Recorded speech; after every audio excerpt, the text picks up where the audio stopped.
Middle of the country, but not middle of the road opinions. It's the podcast dedicated to sports in the air capital of the world. I'm going to Wichita. Wichita, Kansas, and beyond. With Tommy Castor and Weston Mills, this is Keeper of the Games. We want to welcome you into another episode of Keeper of the Games. We are the podcast that focuses on the world of sports in Wichita, Kansas, and beyond. Along with Weston Mills, I'm Tommy Castor. And Weston, today is a monumental episode of Keeper of the Games. We have officially reached 20 episodes of Keeper of the Games, at that big 2-0 today. And man, I don't know about you, it feels like yesterday we were just launching this thing. Yeah, I agree. I mean, it's if you look back to it, it's pretty incredible to think we've done 20 episodes, 2 of which have been while live sports were going on. I don't know, maybe it's been a couple more episodes than just 2, but it sure feels like we really launched into this thing and done most of our episodes with no live sports. But it's been good that we've been able to keep it going, and excited to see where this thing takes us now that we're starting to see those live sports, at least putting a date on when they're coming back online. You know, it's interesting because I've had a few people over the course of the last couple of months or so that have been like, Tommy, you have a sports podcast. What do you guys even talk about? Yeah. There's no sports going on right now. It has been challenging at times, but like in today's episode, there is a lot to get to. There's a lot to talk about in the world of sports. And so, I think we've just sort of adjusted a little bit the way that we've done it, as opposed to talking about scores and breaking down different plays of the game. We're talking more topic-based type discussions on the podcast, which, I think that will continue. But obviously when sports come back, we'll actually get into breaking down the actual games, which is why we were doing this podcast in the first place. Yeah, absolutely. I'm excited we got golf coming back up, and you know how we've talked it in depth about my feelings toward golf, but I'm excited that actual real golf is coming back. We got the NBA putting a date on things, and it looks like they're going to get going. Where we discussed the MLB, unfortunately, where they're at, but hoping that they're getting there, and then football's still on track, so things are starting to feel a little bit more normal. Yeah, absolutely. And, I'm not a big sports bettor at all, but just the lack of sports, I've actually put money on the golf tournament this weekend, which I rarely do, but I'm just that jacked about, sports coming back. So I think slowly but surely we'll start to see, more and more sports happening, actual sporting events. So looking forward to that. Before we get started, want to remind you to hit subscribe. That way, anytime we have a brand new episode of Keeper of the Games, you'll get a notification and you can listen to us anywhere you find your favorite podcasts out there. We're on iTunes and iHeartRadio, Google Play, Spotify, TuneIn Radio, Stitcher, Pocket Cast, basically anywhere you find your favorite podcast, you can listen to us there. You can also watch full episodes on Facebook and YouTube. I think we have the video issue resolved from the last episode, so we should have this episode up on YouTube and Facebook. All you have to do is search for Keeper of the Games. And of course, you can follow us on Twitter and Instagram at COGPod. That's at KOG Pod. And before we get started, I neglected to mention this on the show last episode, but we want to thank our sponsor, Title Boxing Club. They're located at the shops at Tallgrass at 21st and Rock Road. And right now, by the way, if you sign up for a membership there, you get, when you purchase gloves, you get your first month free. So kind of a cool deal there from our friends at Title Boxing Club, again, at 21st and Rock Road in the shops at Tallgrass. So with all of that out of the way, let's get into another episode number 20 of Keeper of the Games. We're going to kick things off with talking about what else, the University of Kansas. There's a lot going on with KU, and actually the news broke over the weekend. You and I were texting about it when it actually happened, that the University of Kansas and former head football coach David Beaty have reached a settlement. So they have settled. The case will not go to trial. We've talked about this issue at length on several different episodes. And, I don't want to put words in your mouth, but I'm pretty sure that the collective opinion between you and I is just relief that this whole thing is out of the way and it's not going to go to trial. Yeah, absolutely. I mean, I think we kind of mentioned when we discuss this in further, I mean, most of these things don't. It seemed like an odd move for Kansas to even really let it go as far as they did. I think, I would, when I texted you about this over the weekend, I really think they maybe expected Jeff Long's deposition to go a little bit better than it did. And maybe I'm wrong. Maybe that really had no effect. It just where they were at negotiations, it just wasn't time to settle. And now we've kind of, they reached that impasse, and it was, finally possibility that since the sides were close enough to kind of resolve this issue and move on. Yeah, I think that just over the months of talking about this and rehashing it and breaking down all of the different issues, I'm not sure that there are a lot of KU fans out there that were really gung-ho about this fight continuing. I mean, I think everybody was of the opinion that, at the end of the day, and I've said this on this program before, the only thing David Beaty was actually guilty of was just being a pretty bad football coach. I mean, that's really it. Of course, the guy went 6-42 in 4 seasons at KU, which makes, the likes of Charlie Weiss and Turner Gill look like Nick Saban out there, as he only went 6-42. But he's a good guy, and it just seemed like the University of Kansas was engaging in a smear campaign, from my point of view, to try to find a way to withhold this money from him, money that I felt like was due to him.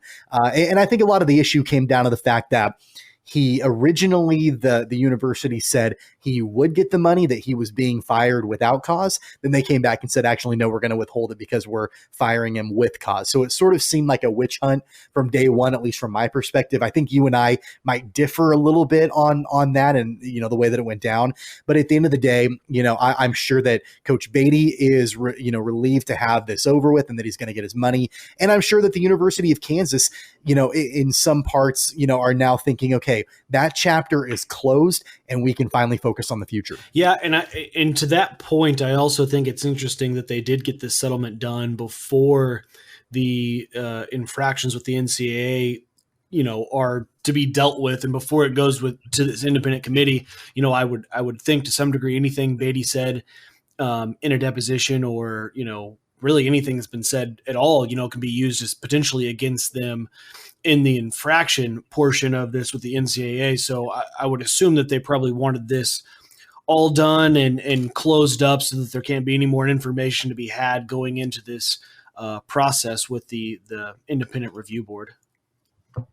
The one thing that I find interesting is that, that they're paying Beaty, from the escrow account that, the money was placed in when this dispute, first got started. So it comes from that original amount. It was during the 2018-2019 fiscal year. One of my questions when I first heard of the settlement, there was a story a couple of weeks ago that despite the COVID-19 pandemic, the University of Kansas was actually going to show a surplus, if memory serves, for this fiscal year that we're in right now. So part of me wondered, okay, well, since they announced they have a surplus, I guess maybe they had the money now to actually pay him.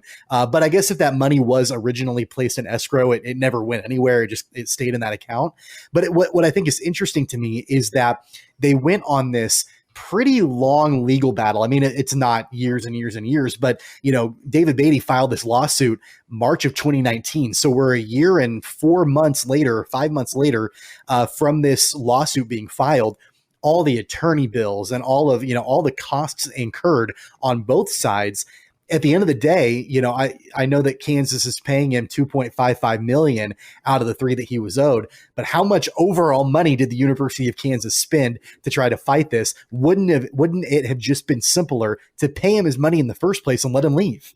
Yeah, I mean, that's always the conversation you have when you start these things is, okay, how much does it cost to defend? And I think a lot of times too, what goes into these thought processes is, hey, we don't want to set a precedent that we're going to allow X, Y, or Z to happen. I mean, I had this conversation in the past with plenty of clients about, I would kind of sit them down and explain to them, hey, look, here's what it's going to cost you to get to this point. And then when we get to this point, I can tell you, I'm estimating you have this percentage a chance of prevailing at that point, but it's going to cost you this much to even get there where we can figure that out. And, you'd still have those clients that would say, okay, well, that's okay. I'm willing to risk that money because I don't want to set a precedent that if you file a lawsuit, we're just going to pay you to go away. And, I would think to some degree that had to have factored in here when you are a big target like the University of Kansas. And I guess by big target, I more mean you're in the public eye. David Beaty files this lawsuit. It's going to be news. Now people are watching that. And I say that even if it's you kind of roll your eyes and think, okay, Kansas, you're just, you're being overly protective or overly worrisome about, other things that could happen in the future. And you might be right, but I still think that thought process probably played into, right or wrong, them saying, hey, we're going to have to fight this a little bit. We don't want to just roll over and pay a settlement to make it go away. So we're going to talk a little bit later on in the show about athletic directors in the Big 12. But I want to talk about Jeff Long, just for a moment here. And we'll talk about him later on in the program in a little bit more in depth. But with just this scenario, I'd like to get your thoughts on this. We're not talking about the NCAA investigation right now. We're not talking about anything like that. I'm mainly talking about this specific instance and the way that Jeff Long handled the David Beaty firing and then the lawsuit and the depositions and all of that. If you had to give him a letter grade from A to F, how do you judge the way that athletic director Jeff Long handled this situation? Oh, that's such a loaded question, Tommy. Thanks for giving that one to me. I don't know. Right. I probably think a B, because, I do think, and I know you're going to disagree with me on this, but, I think there are, again, it kind of goes back to either one, not wanting to set a precedent, or two, we had a contract and you didn't stick to it, and now we're here. That's kind of been my position all along. Ultimately, I was still advocating for settling, and I think that did.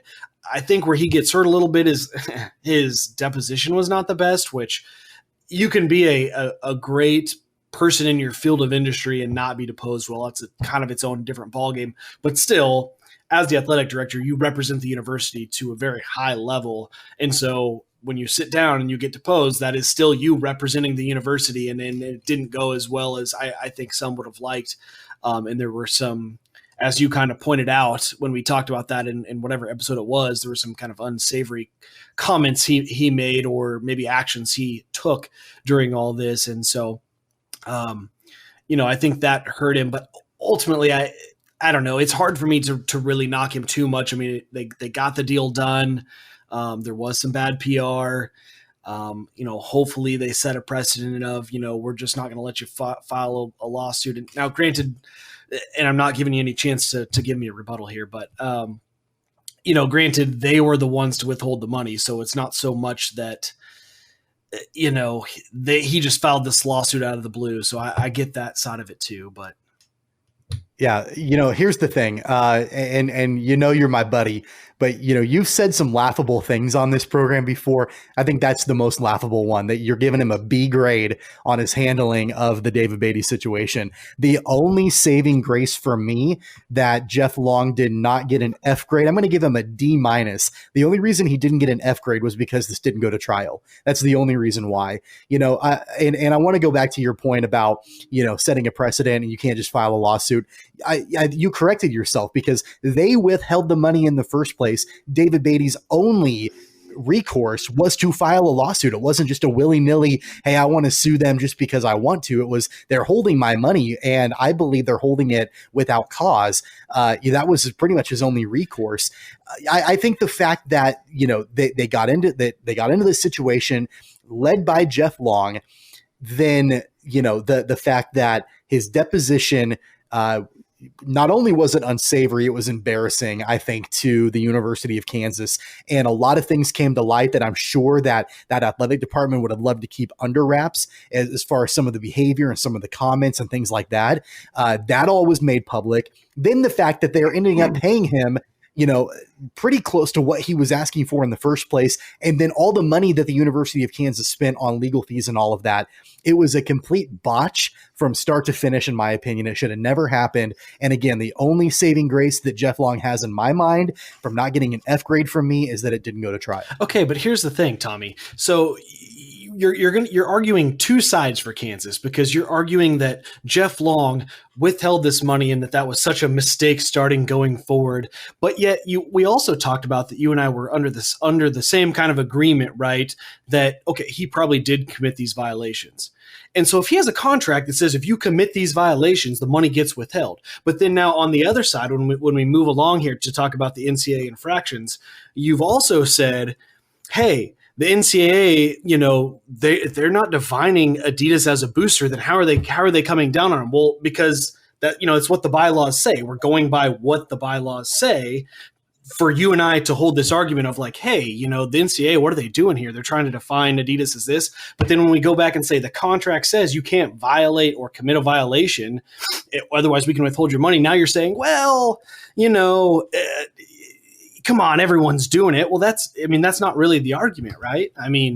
Well, those are two separate cases, though. In no time was David Beaty in the football program ever accused of having anything to do with Adidas. No, that was all in the basketball program. No, I agree, but it's the same principle of argument. Either like on one side, you're saying, hey, the bylaws don't say Adidas is a booster, so how can NCAA do this? And then on the other side, you're saying, well, if you look at the contract, or I'm saying if you look at the contract, it says if you commit a violation, you're saying, well, okay, yeah, he committed this violation by reading what the wordage, the verbiage, the language of the contract says, but we should just ignore it because it's, everybody's doing it. It probably wasn't that big of a deal. My issue is not necessarily the violations on the football side. My issue is the fact that the University of Kansas made a commitment to, and they informed Coach Beaty that they were going to pay out his contract.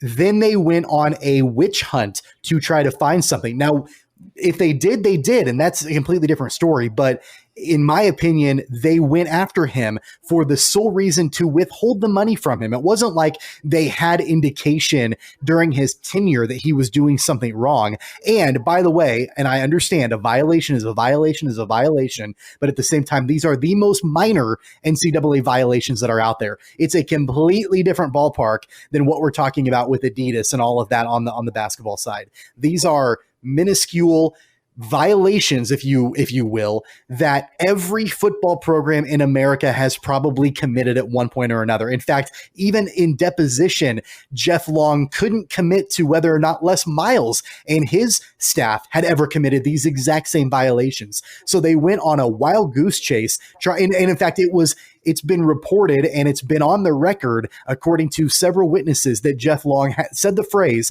let's try to find something on David Beaty like a dead hooker in his closet. Like a dead hooker in his closet, quote unquote. It wasn't about, hey, let's, try to do what's best for the university. It was, let's try to find a way to not honor our commitment with this guy. So, and I'll only say this. So we'll circle back around to the original question of the grades, right? So while I agree with some of those things you were saying, I think that is why I think it was good for them to go ahead and settle. But to give him an F grade, you're starting from a premise, I would imagine, to give an F or a D or whatever you get. I think it was a D.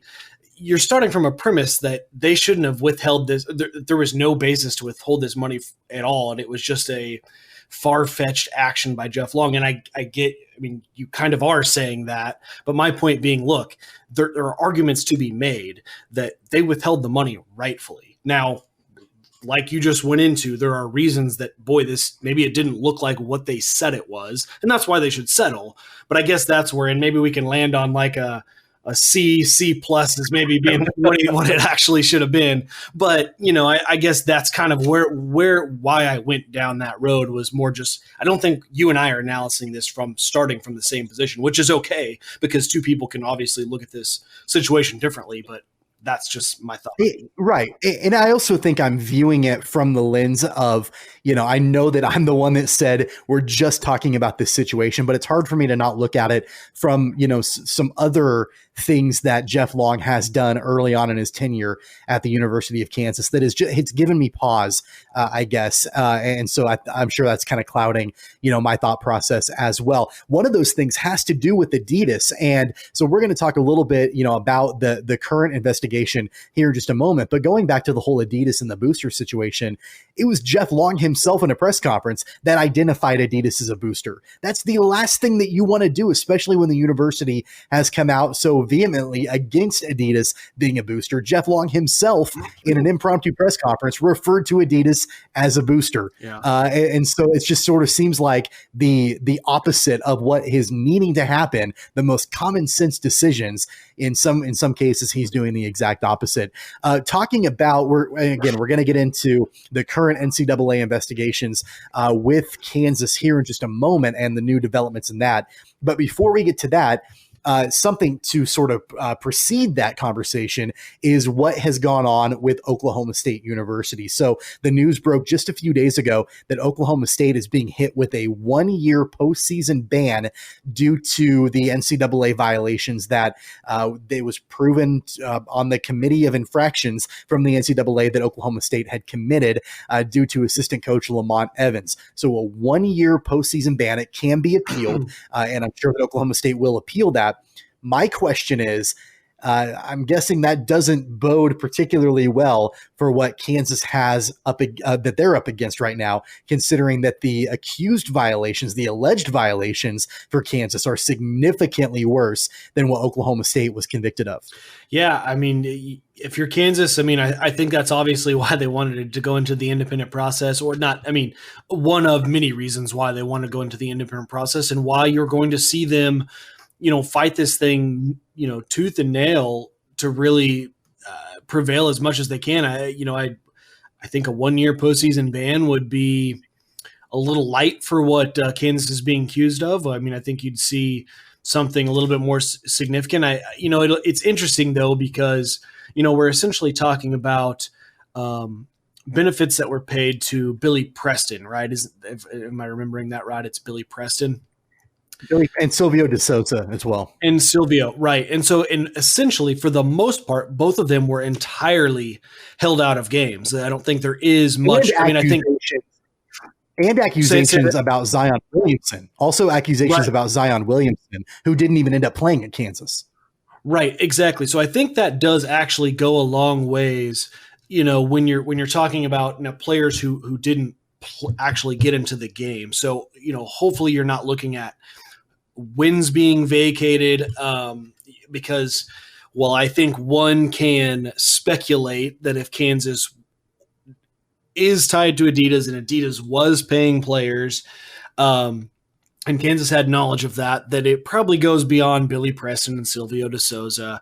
But for the purposes of the NCAA, I think they can only issue punishment based on, the actual I know that they can only issue a punishment based on, the actual allegations in front of them. So at least it's involved with players who weren't in the game, and hopefully we won't be looking at vacating any wins. Now, I have seen that was floated around, but I don't know if that's floated around in a sense of it's a serious violation, and often serious violations come with vacating wins. But I don't see how the circumstances of these allegations would warrant that.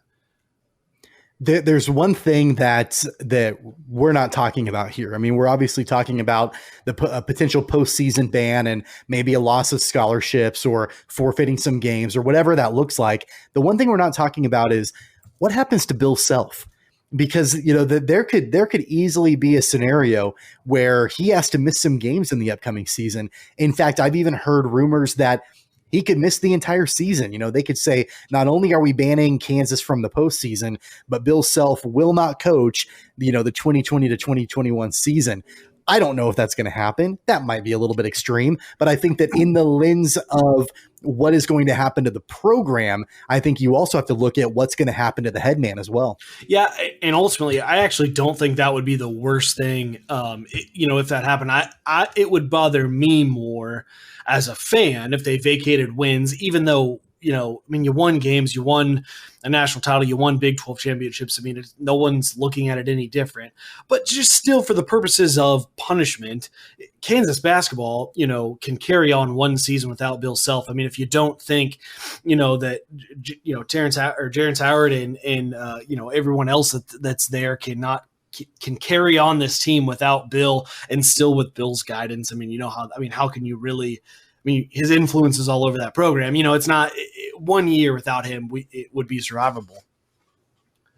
Yeah. With the Oklahoma State situation, obviously they received a 1-year postseason ban, also 3 years of probation. Just to put that in context, the Cowboys were accused of one level 1 violation. Kansas is accused of 5 level 1 violations in the basketball program. Now, obviously, there, more than likely there are going to be two separate bodies that heard the Oklahoma State case versus the Kansas case. But at the same time, you talked about just a few minutes ago with the David Beaty situation about setting a precedent. Is a level one violation equivalent to a 1 year postseason ban? Does that mean 5 of them equals a 5-year long postseason ban? Or is there the potential that, could Kansas end up with the death penalty? That doesn't happen very often, but it has happened in the past. Could Bill Self be found to have a complete lack of institutional control? That could happen as well. I mean, are we looking at worst case scenario where potentially the program is in shambles and the coach has to resign? I think one of the slight differences here, at least in my mind, is, you got Lamont Evans, who was actually charged, in this federal investigation, as opposed to Kansas doesn't have anybody themselves actually charged with any violations. He was sentenced to 3 months in prison. Right.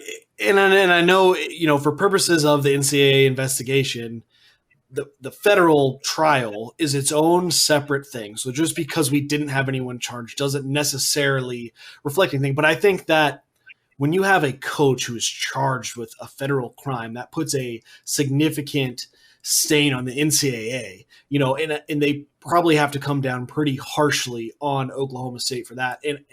And so I think that might be a slight difference where, hey, maybe what they got actually could be something comparable to what Kansas would see if you actually end up, with them being, were found. I don't know what the appropriate word is, and found to be, I guess convicted of the allegations. Convicted's not a right word in front of the NCAA body, but you get what I'm saying.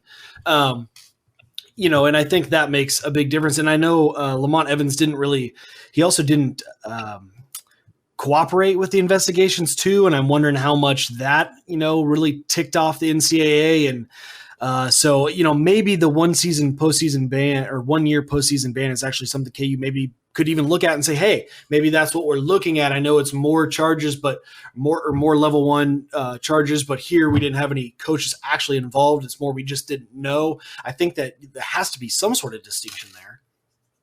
Well, I'm going to burst the bubble of any naive Kansas fan out there that thinks that nothing is going to happen to Kansas. Something is going to happen. And I think that the Oklahoma State result, is pretty telling. I know it's a completely different body that more than likely will hear the Kansas case, but, they're not going to – it's just not going to happen where Oklahoma State is going to be accused of one level 1 violation and they get a punishment and Kansas skates by with nothing. That's not going to happen. And I have talked to a couple Kansas fans that I know that say, why would the NCAA, put the hammer down on one of the blue blood programs with, a Naismith basketball Hall of Famer as the coach and, one of the most prestigious universities and basketball programs in the history of the game? Why would they want to do that? The NCAA, at the end of the day, they're in survival mode right now themselves. And so they're going to do anything that makes it look like they have control of the sport, because in a lot of ways, especially with that FBI investigation where Lamont Evans and several of the other schools were tied up in that showed a complete lack of control from the NCAA as well. And so they're going to do anything in their power to show that they have control. And so I think that the Oklahoma State penalty might be a little bit of an overcompensation from the NCAA, but I don't think they're going to let up. I think that it's a fantasy for any Kansas fans to think that they're going to skate by and not get any kind of penalty. Yeah, I mean, for sure. I guess it has to be possible, right, that it goes to this independent body, because they have narrowed this issue down to whether Adidas was a booster or not. And I think that could make it very easy. I mean, if this independent body could look at it and say, no, the bylaws does not create Adidas being a booster of the university, then I think that you very well just can kind of axe these allegations right then and there. And then there can't really be a charge or a penalty associated if they find that. Now, exactly what you said, I think you're right. I don't think that's going to be as clean as answer of that, but it's kind of hard to find. I mean, it's kind of hard to figure out where they could make this murky, right? Because either they are or they aren't. They're not going to come back and say, well, they weren't, but you kind of did this, or they're going to come back and say, or they're not going to come back and say, well, they are a booster, but you didn't really do X, Y, and Z. I mean, I find it kind of far-fetched to think that that's going to happen. But, and with that being said, though, I do think there is something to the NCAA starting to slowly see themselves lose their product. So, and again, I really do agree with what you're saying about, hey, look, it looks like they've lost control. They're not going to just let somebody run all over them. But they also need Kansas. They need Duke. They need Coach K. They need Bill Self. They need Kentucky. That is their product now, especially as they're losing players. They are losing names that represent college basketball, and all they have anymore, and it's kind of always been this way, but I feel like especially so now, is these prestigious universities, these blue bloods. So I do think it might be in their interest to figure out a way to walk the line with this, come down with some sort of penalty, and again, it's going through the independent process, but I think the NCAA would advocate for something to come down on them without absolutely wrecking the program, because that's Kansas, Kentucky, Duke, Coach K, Bill Self, Calipari. That's what college basketball is right now. When you have one or two schools that find a way around the rules and a way around being caught, the result of that it's the fault of the school, right, for breaking those rules knowingly. When you have dozens and dozens of programs, I've heard, multiple, interviews where coaches are saying, look, if you're not thinking that this is happening everywhere, it absolutely is happening everywhere. That's the result of a broken system. Right. And that system is the NCAA. So I absolutely agree with you that the NCAA, it would probably be in the best interest for them to continue to lose control of their product. And so I absolutely think that the NCAA is incredibly culpable in fostering this environment of what is happening right now. And it was a complete embarrassment that the FBI got involved, with these schools. And that's an embarrassment to the NCAA as well. But I think at the same time, the NCAA is trying to find ways to make this a little bit more approachable, I suppose, a little bit more palatable. I think that's where that independent body comes into play. Now, obviously, Oklahoma State did not have their case heard by this independent body, so they can appeal. KU cannot, at least the decision that was made at that time. I'm sure that there are other appeal processes that they can do. But one of the new developments with Kansas is a few different things that have come out with this independent body. So the Committee on Infractions for the NCAA, Carol Cartwright, believes that KU's case does belong with the IARP. That's the independent body.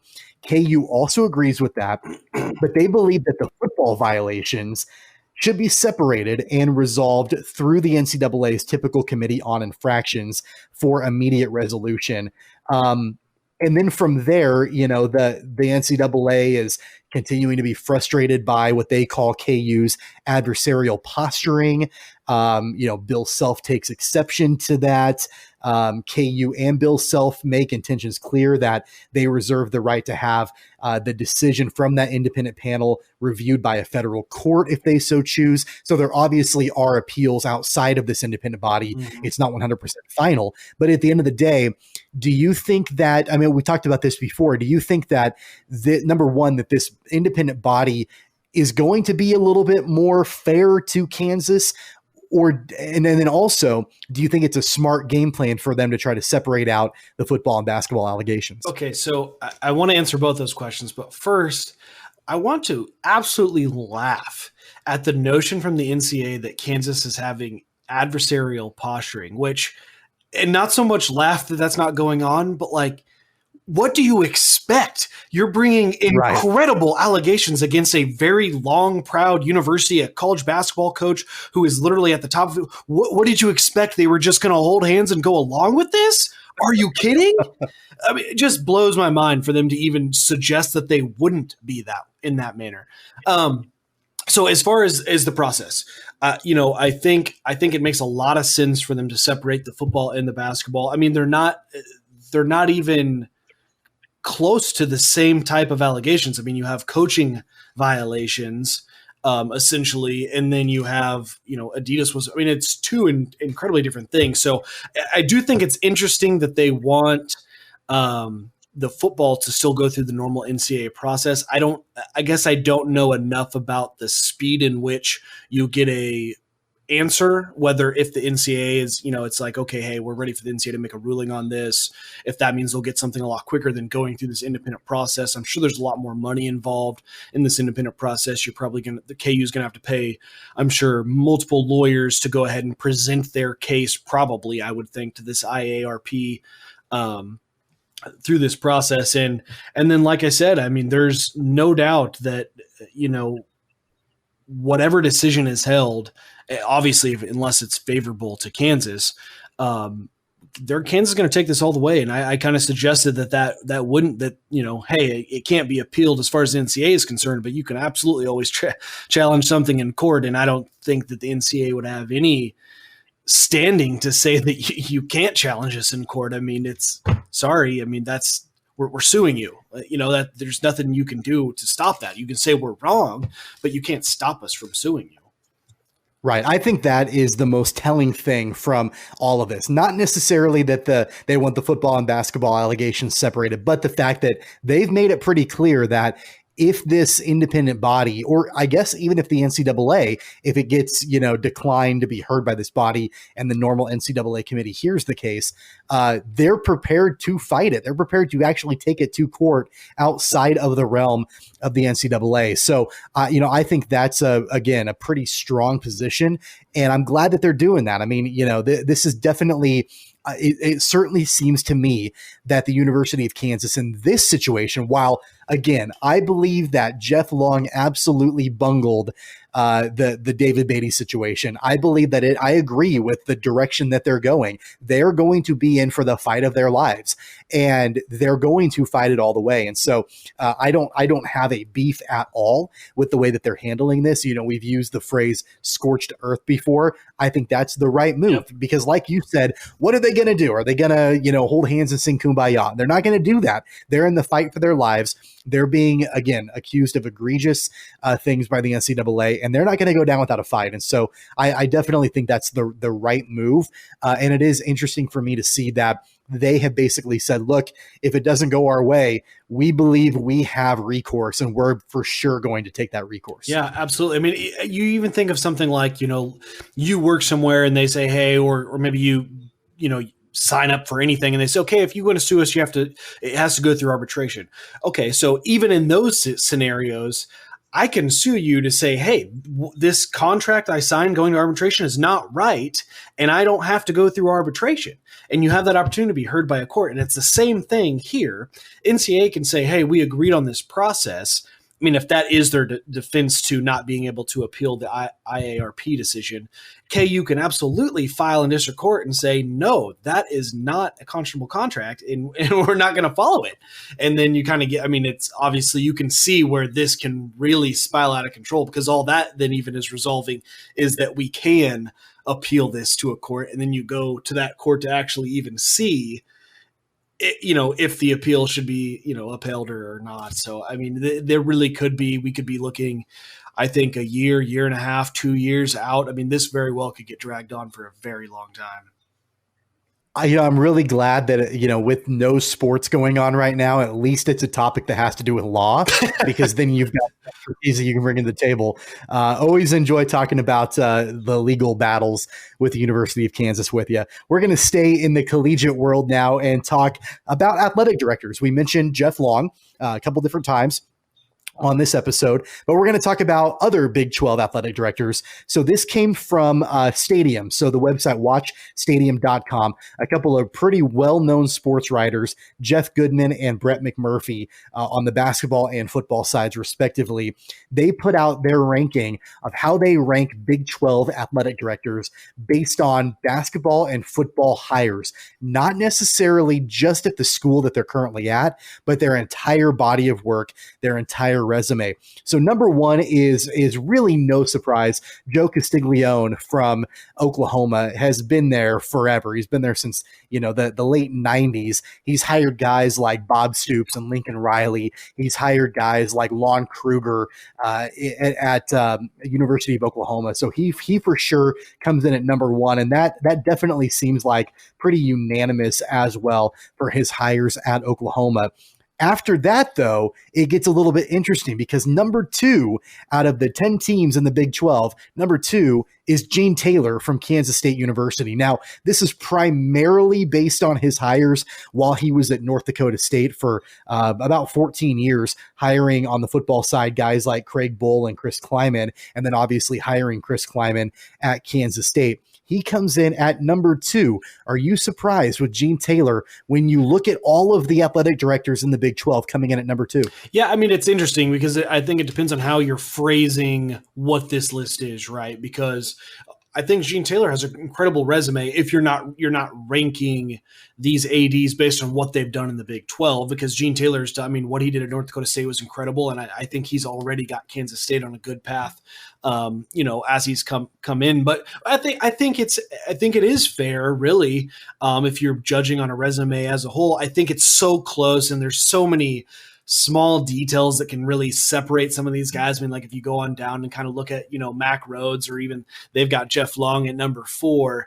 It's such a minute amount of deal, but I think anytime you find success to the level that Gene Taylor did at North Dakota State, I think that speaks volumes to what you can do as an AD if you can take a place like North Dakota State and make it a winner. On the one hand, I look at that and I say, okay, he absolutely built a juggernaut at North Dakota State with Craig Bull and then Chris Kleiman. There's no doubt about that. Then the other part of me says, okay, are we looking more at, like a huge amount of success at a smaller school, an FCS school like North Dakota State is? Or you look at a guy like Jeff Long, who has hired football coaches like Dave Wanstead at Pittsburgh, at Arkansas, Bobby Petrino and Brett Bielema, of course, at Kansas, Les Miles, Mike Anderson on the basketball side for Arkansas. Those are some really big name coaches with mixed results. But as far as the big name game, Jeff Long absolutely is above Gene Taylor. And one of the things that I go back to our interview last week with Logan Dolt, former K-State player, I mentioned how definitely Les Miles won the press conference, but it sure looks like Chris Kleiman is winning the battle right now between those two coaches. So does it come down to big name recognition, or does it come down to success? And obviously this is being ranked on success. And I don't disagree with Gene Taylor being at number two. Yeah, and I'll tell you who I think maybe a little bit kind of under the radar here is Mike Holder at Oklahoma State. Granted, obviously, he has not had to hire a football coach, and they've done well in the football department. But really the three basketball coaches he's brought in, he had pretty good success with Travis Ford.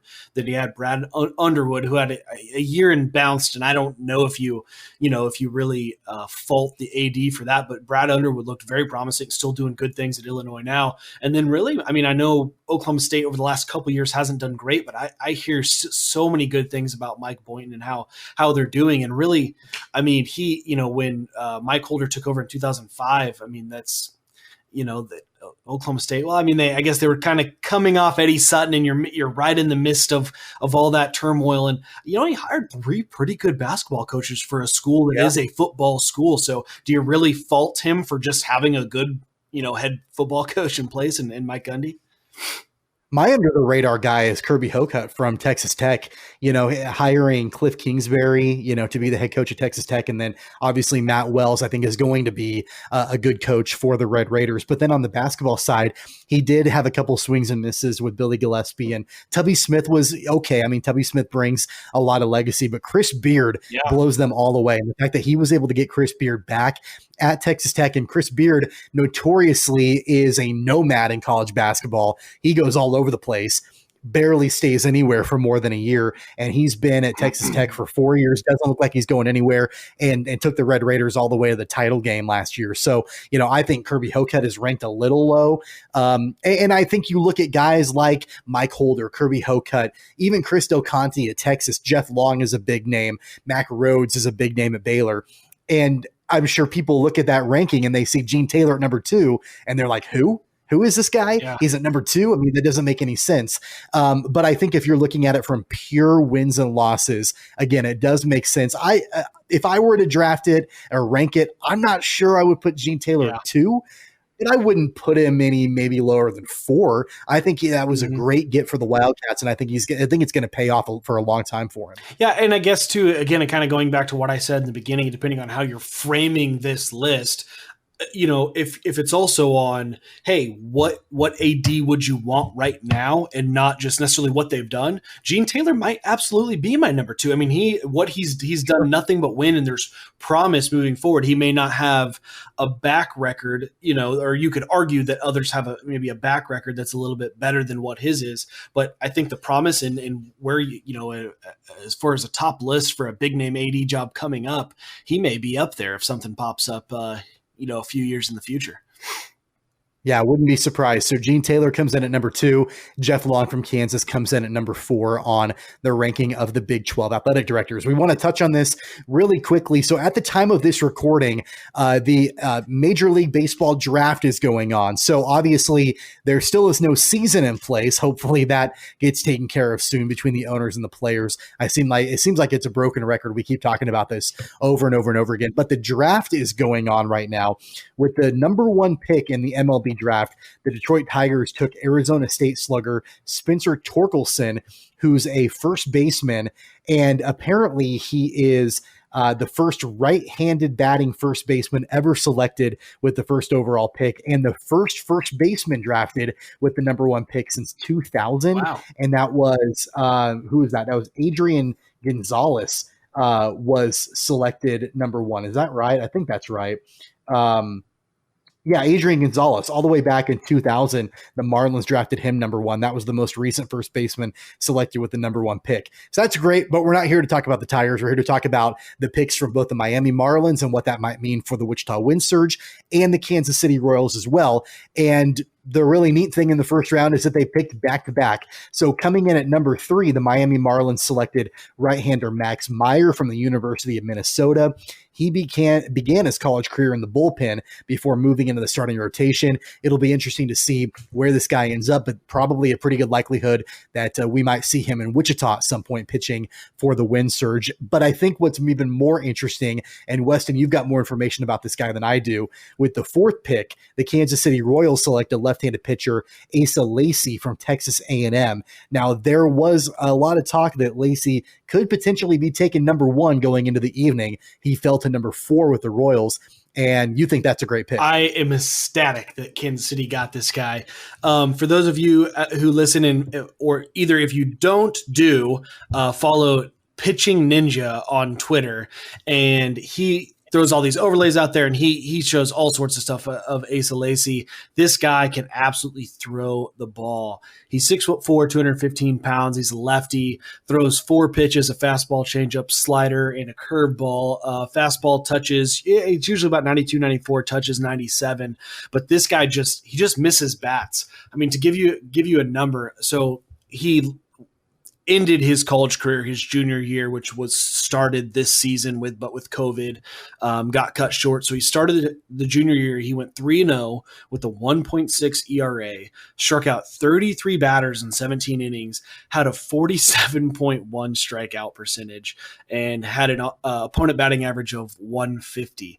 This guy can absolutely sling the rock, and to have that kind of, I mean, he is a dominant lefty. I mean, he's been compared to Clayton Kershaw. I mean, that right there should tell you a lot about this guy. I think the Royals, from what I had read, probably were leaning towards taking a bat, but only because they didn't think Asa Lacy would be there. So fantastic pick to really, I mean, he could be a guy that could be ready, next season. Absolutely could be. Now, I don't think they will, because I don't think they're going to compete. So I don't think they'll have him up, but I think he could be major league ready by next year. The fact that he's coming out of college baseball as after his junior season. I always think that's interesting. Like I was talking to somebody that, one time they were like, I just wonder why the baseball draft isn't as exciting and everybody gets so pumped for it, like the NFL draft. Well, it's because the NFL draft, you see these guys right away. Some of them are probably going to contribute, right away on the very first game of the season. With baseball, it takes a little bit longer. You rarely, if ever, see a player drafted in, the high first round that immediately goes and plays in the big leagues. It doesn't happen. They got to go through the minor league ranks. And so in some cases, it takes a little while to see these players show up. Asa Lacy, I agree with you, could be a guy that sooner rather than later we're seeing pitching in Kauffman Stadium. Yeah, I mean, and it's interesting too that we, as now a Wichita podcast, we've kind of shifted into covering the Marlins a little bit by way of them being the affiliate with the Wind Surge. But there was also a lot of talk that the Marlins would be interested in Asa Lacy. So them passing on him actually, obviously allowed for Asa Lacy to fall to the Royals. So, I think he is going to be a front end type guy. And I saw a tweet that the Royals have, I want to say right now, and this is maybe ranked by Baseball Prospectus or someone like that, but they have like the 5th, 7th, and 11th ranked pitchers in the minor league system right now. Left-handed pitchers in the minor league system right now. So a lot to be excited about for a future rotation for the Royals. Yeah, if you look at the Royals the last year or two, I mean, I think that most anybody can look at them and say they need a lot of help with pitching, and this guy could be, somebody that the Royals look to again sooner rather than later to help out their fortunes in the years to come. Let's get into the Wichita Whiparound right now. We're going to talk about TBT, the basketball tournament 2020. We mentioned a couple of episodes ago about how the basketball tournament 2020 was going to happen, but it wasn't going to happen like normal. It was going to happen at one particular location, one quarantine location instead of several regional sites. Wichita was in the running to host TBT later this summer at Charles Koch Arena on the campus of Wichita State. Instead, the decision was made within the last 24 hours that TBT will not be going to Wichita. Instead, they'll be playing in Columbus, Ohio. Part of the reason that TBT selected Columbus, according to them, is the fact that there are a lot more teams coming from the East Coast, and Columbus is a more centralized hub for a majority of those teams coming from the East Coast. Your thoughts on that? I mean, I think you and I both kind of talked when we previously discussed this, that it really wasn't necessary for Wichita to host it. So really, is it that big of a deal that it's not coming to Wichita? No, I think, and as we'll probably get ready to talk about, I think probably the most disappointing thing about Wichita not hosting it, just meaning that the Aftershocks aren't going to go ahead and play in that. But I think I had kind of talked and said I think it would make more sense at a place like Las Vegas. I guess Columbus in that sense, obviously that's where Ohio State's at. They're going to have a ton of infrastructure in place. Not that Wichita doesn't, but anytime you're a college town, you're going to have that infrastructure in place and probably relatively close to your main venues there in the city. So I think it makes sense. I'm not personally too disappointed. It's not like fans were going to be able to go out to to watch at Charles Koch or anything like that anyway. So I don't feel like Wichita's missing a whole lot. Yeah, I mean, you want to look at what happened last year with the inaugural edition of TBT, and when the Aftershocks played at Charles Koch Arena in that regional, obviously fans were allowed, but it shattered attendance records for TBT, shattered it. And so I think had fans been allowed, I think it might have been a little bit different, because at that point that fans are going to show up like they showed up last year, maybe not at the huge level because of the pandemic, but I think you were still going to see a lot of fans show up. But considering that it was going to be in one quarantine location, again, it just didn't make a ton of sense for TBT to host it in Wichita. And on top of that, it doesn't make a lot of sense for the Aftershocks to play either. And I think people are disappointed with that. But at the same time, you have to realize that a lot of the players from the Aftershocks don't live in Wichita. A lot of them live in Texas, actually. And it might be 13 hours from Wichita to Columbus, but it's even longer from Wichita to Columbus, but even longer from Texas to Columbus as well. So just the logistics didn't make a ton of sense for the Aftershocks to play. Again, not super crazy, but at the end of the day, TBT not taking place in Wichita, but instead going to Columbus, Ohio. I will. Go ahead. I was just going to add the one thing is the Wichita Wizards, the semi-pro team, are still planning on competing if they that is if they get selected to be one of the 24 teams. I think they actually held a like meet and greet type event to kind of generate some buzz for themselves last weekend in Wichita, but the Wichita Wizards looking still to make the TPT. Well, and also the coach of the Aftershocks, Karan Bradley, said that there are no hard feelings with the TBT because of the decision, and they're looking forward to strengthening the alliance between TBT and the Aftershocks in the coming years. The other Wichita Whiparound point that we'd like to make really quickly, this came out in the Wichita Eagle within the last 24 hours, still on the topic of basketball, that Kansas State University, the Wildcats, the men's basketball program, they're interested in scheduling more games to be played at Wichita's Intrust Bank Arena downtown. I believe the last time they played in Wichita was 2017, if memory serves correct. They're looking at hoping to schedule more games, future games in Wichita, potentially as early as the 2021 season. What's been interesting to me about that is why more teams don't take advantage of playing in Wichita, especially I understand KU maybe not wanting to give up a home game in Allen Fieldhouse to come down to Wichita, but at the same time, there's a big fan base, there's a big contingency of both KU and K-State fans in Wichita. It just makes sense to play one game down here. Yeah, and I think really exciting for Wichita too in Intrust Bank Arena. You know, I'd love to see more things like this coming through, and especially as downtown continues to grow with the stadium, things that are going to go up around the stadium, which obviously is not too far from Intrust Bank Arena. You know, a walk, you know, could be a long walk or a quick cab ride or a trolley ride up to the Intrust Bank Arena. So fun to see those kind of things going up, and I think it's a great way to showcase Wichita and Intrust Bank Arena for, you know, for instance, the first round of the NCAA tournament next year will be held in Wichita like it had been in the past, but to continue to show what Wichita can do when they do get a chance to host events like that down at Intrust.